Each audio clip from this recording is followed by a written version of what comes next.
भगवत कृपा पात्र को कोई प्यार नहीं करता।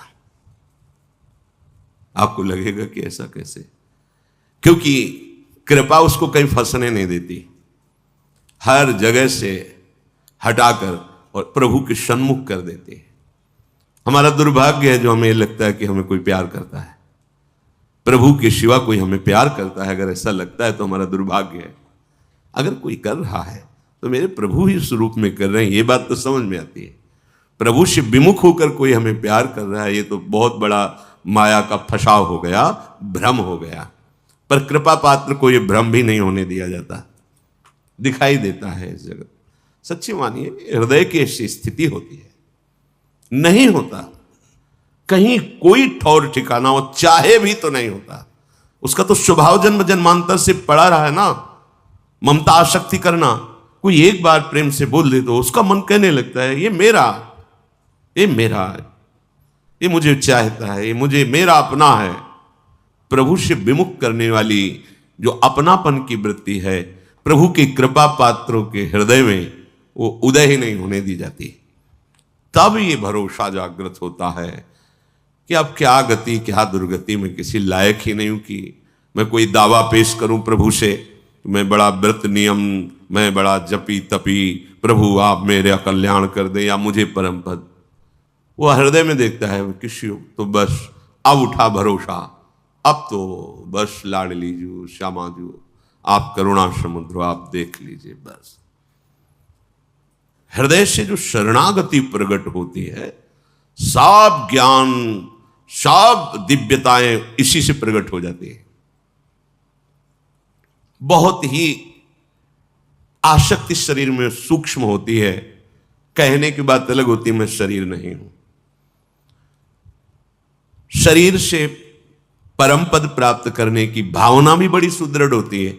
ये हम साधकों की बात कह रहे हैं, विषयी पुरुषों की तो बात ही नहीं, वो तो जानते, हम उनकी बात कर रहे हैं जो दौड़ रहे हैं, जो पड़े हुए हैं गिरे, उनकी तो बात नहीं। वो तो जब खड़े होंगे तब उनकी समझ में आएगी बात, अभी तो पड़े हैं विषयों में। जैसे स्वप्न में कोई बड़बड़ा रहा हो तो उसकी बात नहीं समझी जाती, ऐसे विषयी पुरुषों की बात सुनने लायक नहीं है। जो दौड़ रहे हैं सतमार्ग में, तो किससे दौड़ रहे हैं? शरीर से, मन से, स्वभाव से। ये तीनों है कौन? माया रचित है ना। बड़ी सूक्ष्मता होती है। हम इन्हीं तीनों से माया मुक्त होना चाहते हैं, इन्हीं तीनों को पकड़ के सूक्ष्मता से देख लो आप। तर्क की कोई बात नहीं इसमें। अगर हम परमार्थ पे चल रहे हैं तो इन्हीं तीनों का आश्रय होता है। अंदर से देखना, ये आंख की बात कह रहा हूं, छाती की बात। शरीर स्वस्थ रहे, मन निर्विकार होकर प्रभु में लगे, हमारा स्वभाव बन जाए कि हम सदैव सत्य चिंतन करें। ये कोई गलत बात नहीं है, ये आकांक्षा ठीक है, पर आश्रय किसका है? अब इसी बात से पूरा जीवन पीछे का जो संन्यास का, अब उस पर प्रहार हो गया। शरीर भारी अस्वस्थ, भयानक पीड़ा, रोग। अरे कैसे आपको बताएं? गंगा किनारे की भोली बुद्धि, हमें पता नहीं क्या, बहुत दर्द हो रहा है, बहुत परेशानी। रोटी मांगने गए ब्रजवासी में, कहा बात भगवा उदास काहे को है? भैया पता नहीं पेट में क्या, कोई कहता कीड़ा है, कोई। अरे आप क्या समझते, 250 रुपये का अल्ट्रासाउंड होता था, उसके लिए व्यवस्था नहीं थी। कई बार डॉक्टर को वो कहते थे आप करवाओ अल्ट्रासाउंड तो पता चले कहाँ क्या है। किसी के पास कोई संत ले गए कि संत को अल्ट्रासाउंड कराना है, तो ऐसे बात कर रहे थे जैसे किसी मुजरिम से बात किया जाता है। आप कागज दिखाइए, कागज तो नहीं है, ऐसे हम नहीं दे सकते आपको, आप कागज दिखाइए, डॉक्टर से बनवा के ले। ये रहने दीजिए, आप रहने दीजिए। ऐसे वो माई ने कहा मैं दवा बताऊं, वहां मिट्टी का तेल पी बाबा, दूध मठा दही घी की तो कुछ बात होती तो समझ। एक बोतल मिट्टी का तेल भर के दिया और कहा खाली पेट पी, सब ठीक हो जाएगा। मिट्टी का तेल, किडनी खराब, पता तो था लैला, और भीषण कष्ट। एक था बल, संयम से चलो, साधन में रहो। किसका? इसी माइक शरीर का, इसी अंतःकरण का, इसी स्वभाव का। ये बंधन है, मुझे पता नहीं चल पाया। बड़ी सूक्ष्म विषय, अगर उपासक हो तो हमारी बात समझोगे। साधन चल रहा है, भगवत मार्ग में चल रहे हैं, आसनों पे बैठ, पूर्वाभ्यास, सब साधन बिल्कुल ठीक। तो सुख किसका मिल रहा है? साधन का। भरोसा किसका है? जिससे साधन बन रहा है। किससे? शरीर से, अंतःकरण से, स्वभाव से। आश्रय किसका है? साधन। साधन से वो परम पद मिलेगा। समझ में आया? बिल्कुल यही था, यही था। जितेंद्रिय ये से ऐसे ऐसे। अब मारा तीर जो हमने आश्रय लिया था, अब हो गया। जब पता चला किडनी फेल, क्या होता है? मर जाता है आदमी। बिल्कुल पता नहीं किडनी कौन सा अंग, हमें क्या पता, मर जाता है। कब? कभी भी। अच्छा, अब लगा कि ये भी गया। जिसके भरोसे से साधन चल रहा, वो शरीर गया। अब मन शरीर के, अब इस समय ये पाठ, इस समय ये आचरण, इस समय याद। अभी ठिकाना जिसे परमानंद कहते हैं, वो केवल केवल इनके त्याग से उत्पन्न होता है। ये बात नहीं समझ में आई थी? त्याग तो है ही है ना बाबा जी मेरा, लेकिन आश्रय इसी शरीर के साधन से, इसी अंतःकरण के संकल्प विकल्प वृत्तियों से, इसी स्वभाव से उस परम पद की कहीं कोई बीच में नहीं है। और इसी पे बाण चल गया। अब उदय हो रही है जो जीवन की परम लाभ वृत्ति है। अब तो साधन नहीं बनेगा। कब शरीर छूट जाएगा पता नहीं, मन कहां कब फंस जाए कोई पता नहीं। मतलब पीड़ा हो रही, मन पीड़ा का चिंतन करे, अंदर से आर्त भाव जागृत है, हे प्रियाजू आपका स्वभाव सुना है। अब तो साधन भी नहीं, साधन का भी भरोसा छूटा, जिससे साधन बन रहा था उसका भी भरोसा छूटा। वो वृत्ति उन्होंने ही दी शरणागति की। शरणागति ऐसा नहीं कि नहीं जानते थे, शरणागति थे, पर शरणागति में जो सूक्ष्म बाधा थी, आचार्य वचनों से दूरादपाश्च स्वजनान सुखमर्थ कोटिम, फिर सर्वेषु साधन वरेषु चिरम निराशा, यह समझ में नहीं आया था। परमानंद की प्राप्ति की आशा साधन से थी।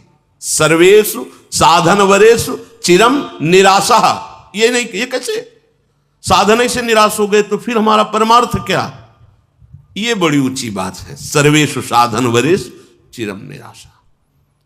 जब साधन के यंत्र ही ठीक नहीं रह गए तो क्या साधन?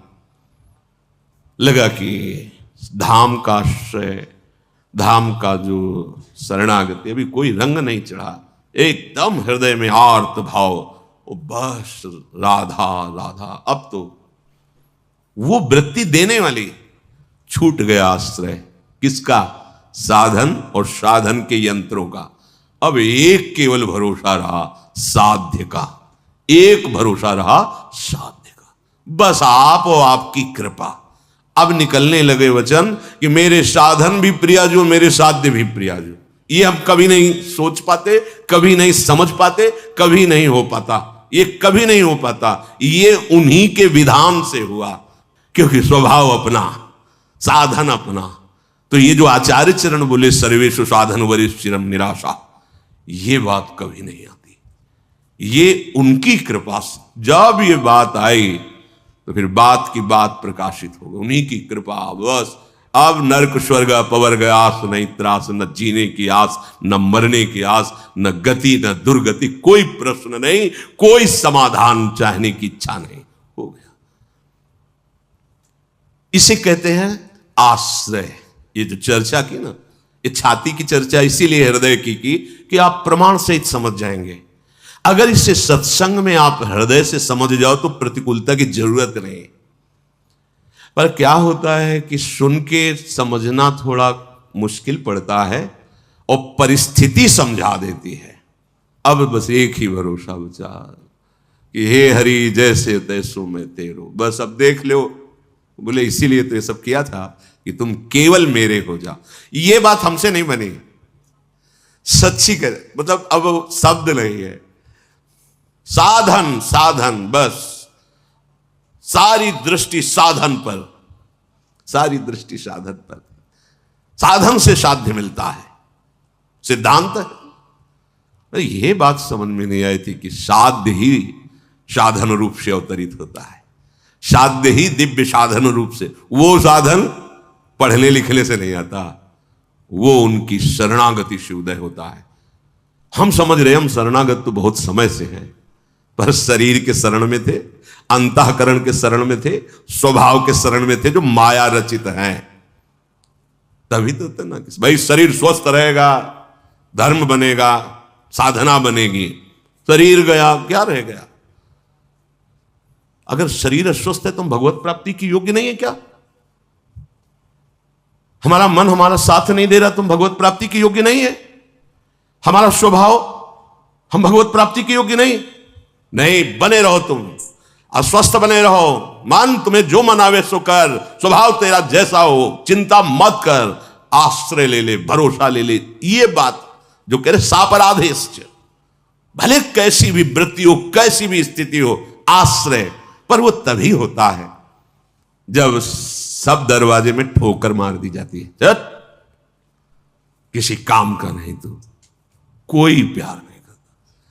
ये प्यार लाडली जुकाब, यहां अनुभव की बात कह रहा हूं, यहां वो परिस्थिति आपने नहीं देखी, वो समय आपने नहीं देखा, इसलिए आपको ये समय देखकर लग रहा है ना कि प्रवचन है। प्रवचन नहीं, हृदय की एक एक वृत्ति का निरीक्षण परीक्षण करके बोल रहे हैं। तब ये अहंकार, ये देह भाव की साधना, तब ये ऐसे हुई कि बस अब समझ गए अब कुछ नहीं बनने वाला। वहीं से बनना प्रारंभ हुआ। एक उदासी छाई रहती, ऐसे हम प्रसन्न नहीं रहते थे, ऐसा ना समझो। अंदर से एक उदासी, क्योंकि अपने को पता है ना, दूसरे मान रहे हैं तो मानने से क्या होता है, अपने को पता है कि अभी वो नहीं, जिस दशा का वर्णन, वो एक उदास थे कि पर वाणी और नाम ही जीवन था। तो गान कर रहे थे सुधा ने देखा, एक महात्मा है, हमने फिर कभी नहीं देखा उनको, पात्र मार्जन कर रहे थे, उदास वृत्ति। अब किससे क्या, कोई था ही किससे बात। अब जैसे कोई आके समय नष्ट मत करो, हम मरने वाले हैं, सीधी बात रहती। आप जानते हैं हमारी किडनी खराब है, मरने वाले, हमसे बात मत करो, ऐसे बिल्कुल सीधे उदासीनता एकदम छा गई थी दिमाग में। उनका महात्मा ऐसे विनोद में से वैसे दृष्टि गई, श्वेत वस्त्र, गोरा वर्ण, पतला शरीर और 65-70 के बीच की अवस्था। तो मैं से फिर अरे बोले देखो ना हमारी तरफ, जी उदास क्यों हो? वो मरने वाले हैं, हमारी किडनी खराब है। नहीं, हमारी बात सुनो, 80 वर्ष तक नहीं मरोगे। उन्होंने कहा आज ये मतलब हो सकता है 15-16 वर्ष, क्योंकि कुछ ही समय हुआ था रिपोर्ट निकली हुई, बस। अरे नहीं, डॉक्टर ने कहा है कि हमारी बात समझो और देखो, उदास मत रहो। उदास नहीं, तुम जो गायन कर रहे हो ना, इसका चिंतन करो, उदासी खत्म हो जाएगी। गायन तो तुम कर रहे हो, चिंतन कर रहे हो किडनी का, रोग का, इसीलिए तुम उदास हो।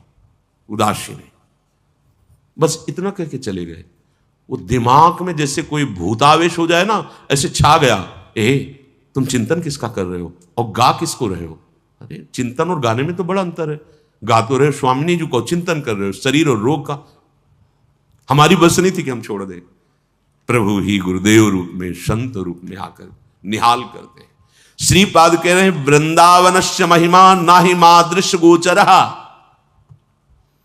ये जो वृंदावन की महिमा है, ये चाहे जितनी आप साधना कर ले, ये गोचर होने वाली नहीं। इसलिए सर्वेषु साधन, हम ये नहीं कह रहे कि भजन साधन, बस समझना महापुरुषों के जो वचन है वहां तक हमारी पहुंच नहीं होती अज्ञान के कारण। बोले अब तो साधन में कोई श्रद्धा नहीं रहेगी, क्योंकि आपने बता दिया था ना कि सर्वेषु साधन वरिष्ठ निराशा, और जोर का साधन होता है पर अंदर से होता है, भरोसा शरीर का नहीं रहता है। श्रीमद वृंदावन से प्रभावोयम महाद्भुता, ये कहीं नहीं हम समझ पाते, जीवन भर नहीं समझ पाते। सच्ची बात कह रहे हैं, ये कभी नहीं समझ पाते जो वृंदावन ने मुझे समझाया, जो समझ दी, जो वृंदावन ने समझ दी, वो कभी नहीं आ पाता, कभी नहीं आ पाता। क्योंकि बड़ी सूक्ष्मता से उसका निरीक्षण करने पर पता चला कि जिसे हम समझ रहे थे कि मुक्त अवस्था है, जैसे हम समझ गए थे कि हम निष्काम हो गए, पर जब इस भूमि पर पढ़ाई शुरू हुई वृंदावन के स्कूल में, तब पता चला कि ककाहरा नहीं आता निष्कामता किसे कहते हैं। निष्कामता किसे कहते हैं, ककाहरा नहीं आता। वहां की निष्कामता, यहां का अभी प्रारंभिक स्कूल समझो, जहां शास्त्र कहता है वासुदेवा सर्वमित सम आत्मा सुदुर्लभा, वो यहां की प्रथम भूमिका पे रख दिया गया शांतरस। शांतरस सबसे ऊंचाई पर महाप्रेम, प्यारी जू का। हमारी पहुंच कहां से हो सकती थी? वृंदावनस्यैव प्रभावोयम। इसलिए हरिवंश महाप्रभु कहते हैं क्वाहम तुच्छा परम मधमा प्रण हो गर कर्मा यत्तन्नाम स्मृत महिमा हरेश वृंदावनस्य। ये तो वृंदावन की महिमा है कि मेरे जैसे अधम के मुख से भी निकल रहा है राधा राधा राधा राधा। महाप्रभु कह रहे हैं, हम सबके हृदय के वो आचार्य हैं, वो कह रहे हैं अरे वो तो राधा नाम के दाता हैं, किशोरी जी उनके अधीन है, प्रेमाधीन है, वो हमारे लिए कह रहे हैं। वृंदावनस्य प्रभावोयम महाद्भुता। ये महाद्भुता, ये महाद्भुता अंदर की फसान को जो काटने की सामर्थ्य है वो एक कृपा से होती है, धाम की कृपा से। धामी की वो जासु कृपा सब भ्रम मिट जाए। ये अंदर जब आप समझ लोगे ना तो साधन का अभिमान नहीं रहेगा। साधन तो बढ़िया होगा, अभी जो साधन का सुख मिलता है ना वो अभिमान को मिलता है, ध्यान रखना। साधन का जो इतने ये वो अभिमान को सुख मिल रहा है। अभी वो स्थिति जो दैन्य भाव में साधन की दिव्यता प्रकार वो आएगी, कृपा से आएगी। प्रार्थना करते रहो, आश्रय लेते रहो, अन्य अपनापन छोड़ते रहो, धाम अपना प्रभाव करेगा। क्या कह रहे? यत स्व संबंध गंधेपी, पूरा संबंध बन गया वृंदावन से। मेरा जीवन, मेरा प्राण सर्वस्व वृंदावन। ये तो बहुत बड़ी बात। थोड़ा सा भी अगर तुम्हारे अंदर इतनी श्रद्धा आ गई है कि अब हमारा जो कुछ है वृंदावन ही है, स्थिति नहीं आई, भाव आ गए थोड़ा सा, बोले यत स्व संबंध गंधेपी बंध कृद रस सिंधुदा, फेंक देगा आपको उठा के भव समुद्र से प्रेम समुद्र में। अवगाहन करो, ये वृंदावन करेगा, ये धाम करेगा। इसलिए धन्येस्मिन, धन्य है वो जो इस भूतल पर विराजमान वृंदावन का आश्रय लेकर रसकों का संग करते हुए श्यामा श्याम के नाम रूप लीला वाणी धाम चरित्र इसी में अपने मन को लगाता रहता है। फिर कृपा से बात समझ में आएगी, इन तीनों से एक झटके में संबंध खत्म हो जाएगा। स्थूल सूक्ष्म कारण ये हम नहीं कर सकते, ये जिन्होंने बांधा है वही छोड़ते हैं। ये हम तुम्हें बता दे, छोड़ने का उपाय करते रहो। आप करना पड़ेगा, नहीं करोगे तो ठीक नहीं रहेगा। छोड़ने का उपाय करते रहो, पर छोड़ेंगे वही जिन्होंने बांधा है। बिल्कुल हृदय की बात कहते हैं। अगर छोड़ने का उपाय नहीं करोगे तो बंधे रहोगे। छोड़ने का उपाय करते देखकर वो रीझ जाते कि बड़ा प्रयास कर रहा है, चलो अब हम छोड़। तुझे पूरा जीवन हो गया छोड़ने में, नहीं छोड़ पाया ना, ये ले जड़ चेतन ही ग्रंथि पड़ गई, यद्यपि मृषा छूटति कठिनाई, आप छिन्न भिन्न कर दिया। अलग अलग दिखाई देता है, अलग अलग हो गया, ग्रंथि छूट गई। जासु कृपा नहीं कृपा घाती, आश्रय भरोसा दृढ़।